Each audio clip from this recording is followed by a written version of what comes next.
आज आपण गटाशी जुळणारे पद या घटकामधील तिसरा घटक संख्या हा पाहणार आहोत. या प्रश्न प्रकारात गटातील संख्यांमधला सहसंबंध ओळखून त्या गटात बसणारी अचूक संख्या ओळखावी लागते. पहा इथे व्यवसाय सोडवायला सुरुवात करूयात. प्रश्न 1 ते 10 साठी सूचना. खालील प्रश्नात गटाशी जुळणारे पद ओळखा. प्रश्न पहिला, त्यामधील संख्या दिलेल्या आहेत 44, 88, 99 आणि मग हा जो गट आहे संख्यांचा, या गटाला जुळणारी जी संख्या आहे ती आपल्याला पर्यायामधून शोधायची आहे. तर पहा हा गट कोणता आहे तो सर्वप्रथम आपल्याला ओळखायचा आहे. 4वर 4, 8वर 8, 9 आणि 9 म्हणजे एक अंक पुन्हा घेऊन म्हणजे एक अंक 2 वेळा घेऊन जी संख्या 2 अंकी संख्या बनते, या प्रकारच्या संख्या आपल्याला शोधायच्या आहेत किंवा त्या प्रकारचा गट इथे आहे. तर त्या गटाशी जुळणारे पद जर आपण पाहिलं तर इथं तिसरा पर्याय आहे 3वर 3, 33 किंवा 3 हा अंक दोनदा घेऊन 33 ही संख्या बनते. म्हणून हे या गटाशी दिलेल्या गटाशी जुळणारी संख्या असल्यामुळे पर्याय तिसरा हा योग्य पर्याय आहे.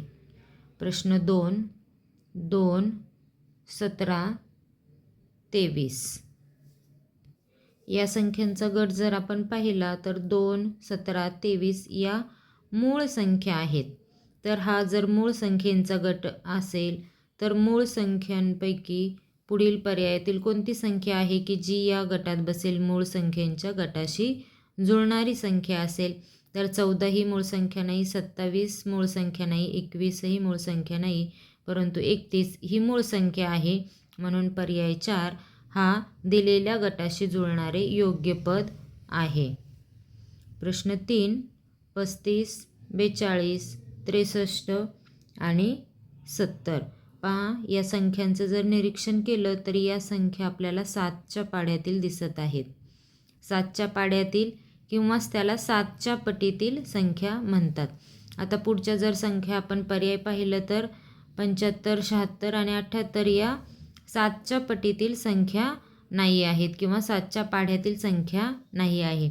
तसंच 77 सुद्धा 7च्या पाढ्यातील संख्या नाही, परंतु ती 7च्या पटीमधील संख्या आहे. पहा 7 10 70 जर केलं आणि त्याच्यामध्ये पुन्हा जर 7 मिळवले तर 77 ही संख्या मिळते. पटीतील संख्या म्हणजे किंवा पाढ्यातील संख्या म्हणजे तोच अंक पुन्हा पुन्हा मिळवून तयार होणारी संख्या म्हणजेच 7च्या पाढ्यातील संख्या किंवा 7च्या पटीतील संख्या. तर ही 77 संख्या जी आहे तर ती 7च्या पटीतील संख्या आहे. म्हणून पर्याय तिसरा हा दिलेल्या गटाशी जुळणारे योग्य पद आहे.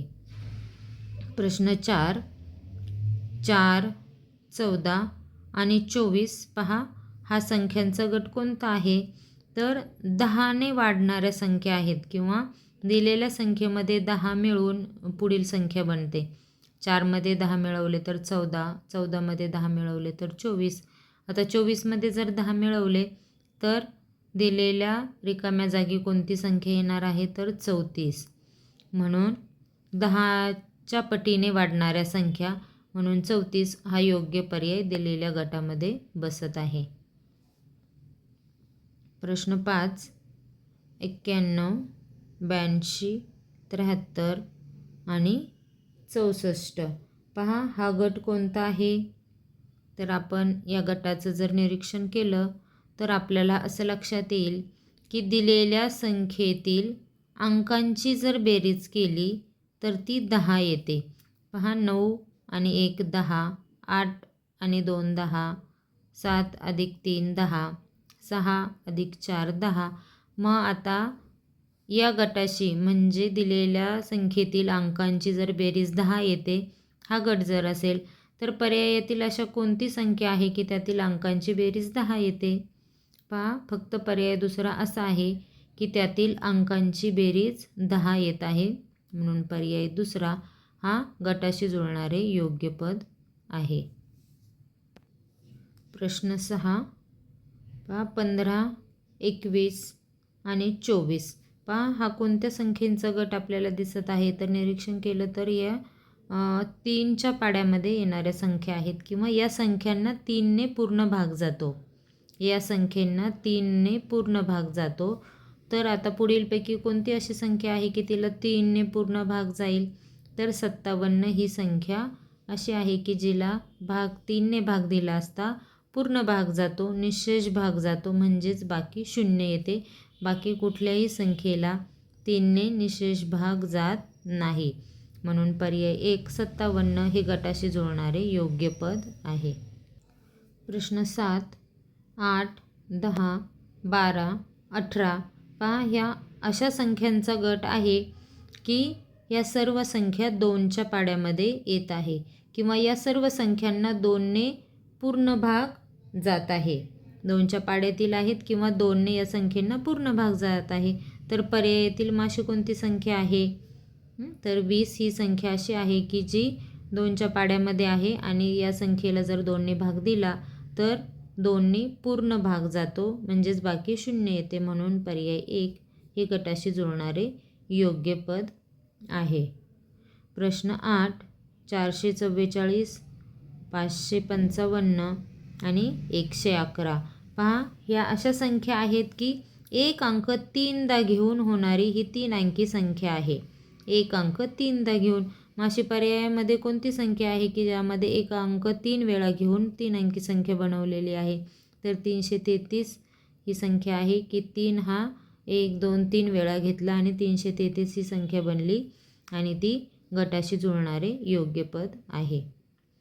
प्रश्न 9 15 45 30 आणि 50 पहा, बारकाईने निरीक्षण करूयात. हा गट कोणत्या संख्येचा आहे? तर पहा, आपण बारीक निरीक्षण केलं तर या सर्व संख्या 5च्या पाढ्यातील आहे किंवा 5च्या पटीतील आहे किंवा या सर्व संख्यांना 5ने भाग जातो. या सर्व संख्येंना 5ने पूर्ण भाग जातो.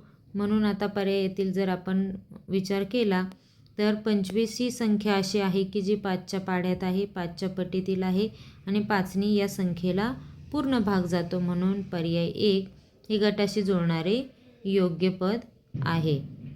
प्रश्न 10 31 41 47 आणि 43 पहा, या सर्व संख्या कोणत्या गटातील आहेत? तर मूळ संख्या आहेत. या सर्व मूळ संख्येंचा हा गट आहे. तर पर्यायामधील अशा कोणती संख्या आहे की जी या गटाबरोबर योग्य जुळेल? तर 53 ही संख्या अशी आहे की जी मूळ संख्या आहे. म्हणून हा दुसरा जो पर्याय आहे तर तो या गटाशी योग्य जुळणारा पर्याय आहे. मूळ संख्येचा गट इथे तयार होत आहे. प्रश्न 11 ते 13 साठी सूचना. खालील प्रश्नात गटाशी जुळणारे पद कोणते? पहा, इथे प्रश्न 11वा दिलेला आहे आणि या त्यातील संख्या आहेत 11 33 आणि 55 हा गट दिलेला आहे आणि पुढे पर्याय आहेत. तर या गटाशी जुळणारे पुढीलपैकी कोणते पद आहे? तर हा गट कशाचा आहे तो सर्वप्रथम आपल्याला शोधायचा आहे. तर एक अंक 2दा घेऊन तयार होणारी ही 2 अंकी संख्या आहे. एक अंक 2दा घेऊन किंवा 11च्या पाड्यातील ह्या सर्व संख्या आहेत. 11च्या पाड्यातील ह्या संख्या आहेत किंवा एक अंक 2दा घेऊन बनणाऱ्या या संख्या आहेत. आणि आता आपण पर्यायाचं निरीक्षण करूयात. तर इथे 88 44 77 आणि 99 या सर्व संख्या 11च्या पाड्यातील आहेत.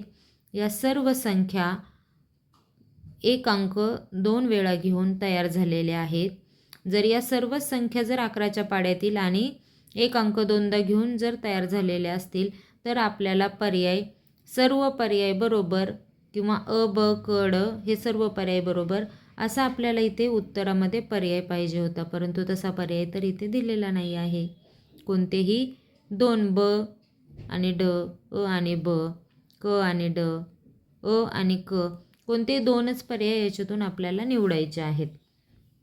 तर पहा, मग आता आपल्याला आणखी निरीक्षण करावं लागणार आहे. या सर्व जर 11च्या पाड्यातील संख्या आहेत तर याच्यातील वेगळेपण काय आहे?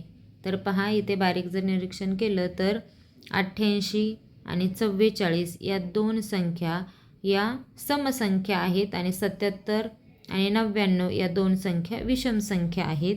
आणि आपल्याला जो दिलेला गट आहे तो 11च्या पाड्यातील तर संख्या आहेच, परंतु या विषम संख्या आहेत. 1 एकक स्थानी 3 एकक स्थानी 5 असल्यामुळे या विषम संख्या आहेत. म्हणून या विषम संख्यांच्या गटाशी जुळणारे पद 77 आणि 99 आहे. म्हणून फक्त क आणि ड योग्य, पर्याय दुसरा इथे योग्य उत्तर आहे.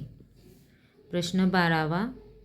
30, 40, 50 आणि हा गट आपल्याला ओळखायचा आहे. तर हा 10च्या पटीतील संख्या आहेत किंवा एकक स्थानी 0 असणाऱ्या या संख्या आहेत 10च्या पटीतील.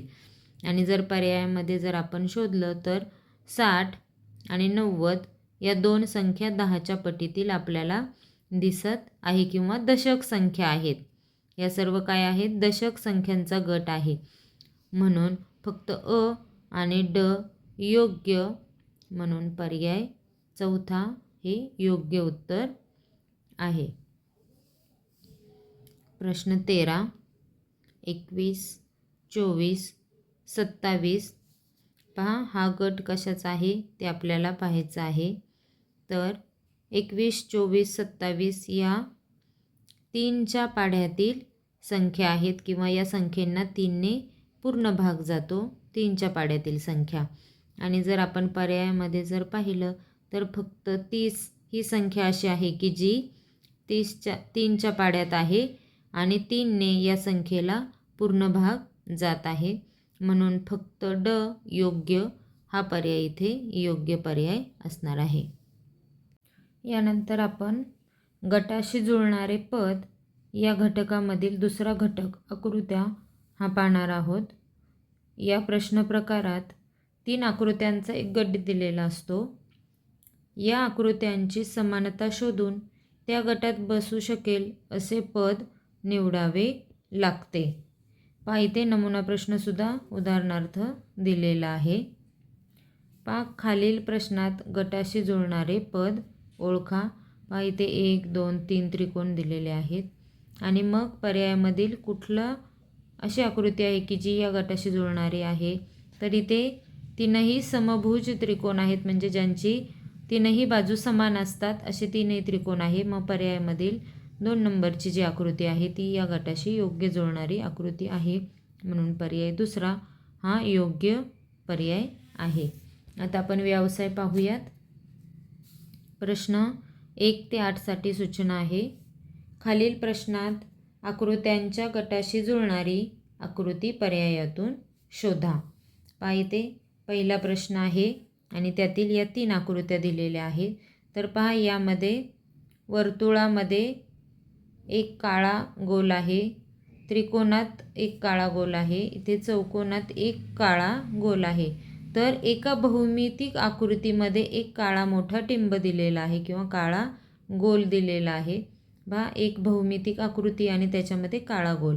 तर असं जर पर्याय आपण पाहिला तर इथे आयत आहे, भौमितिक आकृती आणि आयतामध्ये काळा गोल आहे एक, बाकी इथे 2, 2 आणि इथे अर्धे गोल दिलेले आहेत. म्हणून पर्याय 1 हा योग्य पर्याय आहे. प्रश्न दुसरा पहा इथे स्वस्तिक आहे आणि दुसऱ्या ठिकाणी त्या स्वस्तिकमध्ये 2 काळे टिंब दिलेले आहेत. आता तिसरी आकृती पहा 2 लाईन काढून म्हणजे डबल लाईनचं स्वस्तिक आहे. तर आता याच्या पुढील आकृती कोणती असणार आहे? तर या स्वस्तिकमध्ये 2 काळे टिंब इथं आपल्याला दिलेले हवे आहेत. तर हा पर्याय तिसरा आहे. पहा डबल लाईनचं स्वस्तिक आणि त्यामध्ये 2 काळे टिंब, पर्याय तिसरा.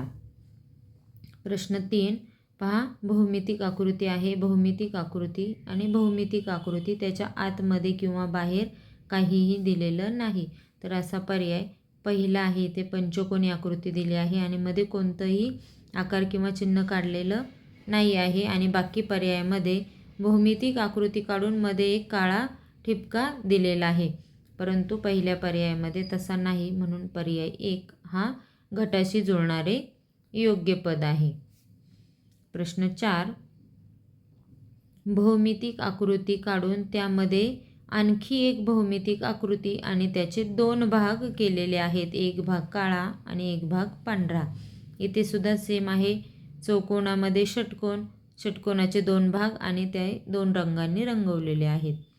इथे पहा एका आकारात दुसरा आकार लंबवर्तुळ, त्याच्या आतमध्ये दुसरं लंबवर्तुळ आणि त्यातला अर्धा भाग रंगवलेला आहे. तर आता त्याप्रमाणे पहा भौमितिक आकृती पहिली आणि त्याच्यामध्ये दुसरी आकृती आणि मग त्याचा अर्धा भाग रंगवलेला. पहा इथे चौथा पर्याय आहे त्रिकोण ही भौमितिक आकृती, त्याच्यामध्ये आयत आणि तो आयत अर्धा रंगवलेला आहे, म्हणून पर्याय 4 हा योग्य पर्याय आहे.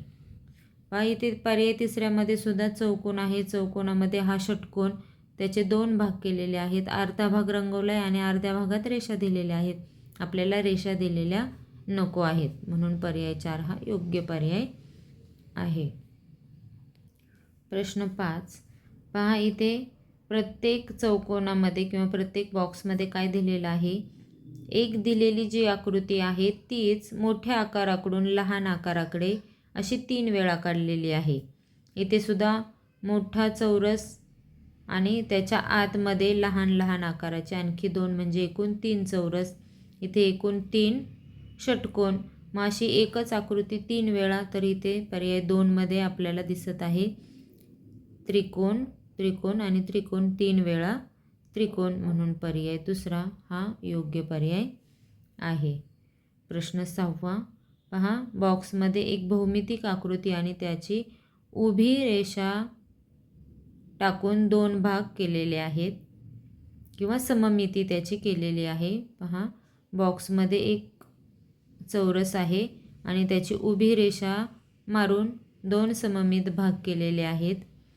त्याच्यानंतर इथे पंचकोन आहे, उभी रेषा करून 2 सममित भाग केलेले आहेत. तर 2 सममित भाग उभी रेषा करून कुठल्या पर्यायात आहे, तर इथे तिसरा पर्याय आहे. इथे आयत आहे, मधी उभी रेषा करून या आयताचे 2 सममित भाग केलेले दिसत आहेत. पर्याय 3 हा योग्य पर्याय आहे. प्रश्न 7 पहा इथे बॉक्स आहे आणि बॉक्समध्ये इथे 2 वर्तुळं आहेत, एक मोठं त्याच्या आतमध्ये छोटं. इथे सुद्धा काय आहे, बाहेरील बॉक्स आहे आणि त्याच्या आतमध्ये एक चौरस, त्याच्या आतमध्ये आणखी एक चौरस, असे एकात एक 2 चौरस. इथे 2 वर्तुळं, 2 चौरस, इथे 2 त्रिकोण दिलेले आहेत. म्हणजे एक आकृती ही 2 वेळा एकाच्या आतमध्ये एक अशी दिलेली आहे. आता मुलं इथे कन्फ्यूज होऊ शकतात. जो बॉक्सचा आकार आहे तोच या चौरसाचा सुद्धा आकार आहे. जी बाहेरील आपल्याला कड दिसत आहे किंवा बाहेरील जी आकृती दिसत आहे तर ती आकृती नसून तो बॉक्स आहे. इतर ठिकाणी जो बॉक्स दिलेला आहे तोच हा बाहेरील बॉक्स आहे आणि मग त्याच्यामध्ये हे 2 चौरस आहेत. हा पहिला चौरस आणि इथला हा दुसरा चौरस, म्हणजे एकात एक 2 आकृत्या हा इथे गट आहे. तर आता पर्यायात पाहूयात. एकात एक 2 आकृत्या इथे पर्याय 4 मध्ये आपल्याला दिसत आहे. पंचकोनामध्ये आणखी एक पंचकोन, म्हणून दिलेल्या गटाशी जुळणारा हा चौथा पर्याय आहे. प्रश्न 8 पहा इथे साध्या भौमितिक आकृत्या दिलेल्या आहेत. इथे चौरस आहे, इथे आयत आहे, इथे आयत आहे. म्हणजे हे सर्व काय आहेत, चौकोनाचे, ज्याला 4 कोपरे आहेत असे चौकोनाचे प्रकार आहेत. 4 कोपरे असणारा हा चौकोन आहे. तर इथे पर्यायामध्ये पहा इथे आपल्याला हा चौकोन दिसत आहे. 4 कोपरे असणारा हा चौकोन आहे, म्हणून पर्याय पहिला हा योग्य पर्याय आहे गटाशी जुळणारा. प्रश्न 9 व 10 खालील प्रश्नात गटाशी जुळणारे पद ओळखा. पहा 9वा प्रश्न. इथे जे बॉक्स आहेत तर बॉक्समध्ये 2 बाण सगळीकडे काढलेले आहेत आणि दोन्हीही बाण एकाच दिशेने काढलेले आहेत. दोन्ही बाण एकाच दिशेने काढलेले आहेत असा हा गट आहे. तर पहा आता पर्यायामध्ये 2 बाण असलेलाच आपल्याला पर्याय हवा आहे. इथे 3 बाण आहेत, इथे 3 बाण आहेत. शिवाय हे तिन्ही बाण एकाच दिशेला सुद्धा नाहीत. आपल्याला 2 बाण आणि दोन्ही बाण एकाच दिशेला, तर पर्याय ब आणि क हा योग्य पर्याय आहे, म्हणून इथे दुसरा पर्याय आपण निवडलेला आहे. आणि प्रश्न 10वा पहा इथे अशा आकृत्यांचा गट आहे की तीच आकृती पुन्हा लहान आकाराने आतमध्ये ठेवलेली आहे. म्हणजे त्रिकोणामध्ये त्रिकोण, गोलात गोल, चौकोनामध्ये चौकोन. तर या गटाशी जुळणारा पर्याय पहा इथे पंचकोनामध्ये पंचकोन, म्हणून पर्याय अ हा योग्य पर्याय आहे. बाकी पर्याय योग्य नाहीत, म्हणून फक्त अ योग्य हा पर्याय आपण इथे निवडलेला आहे.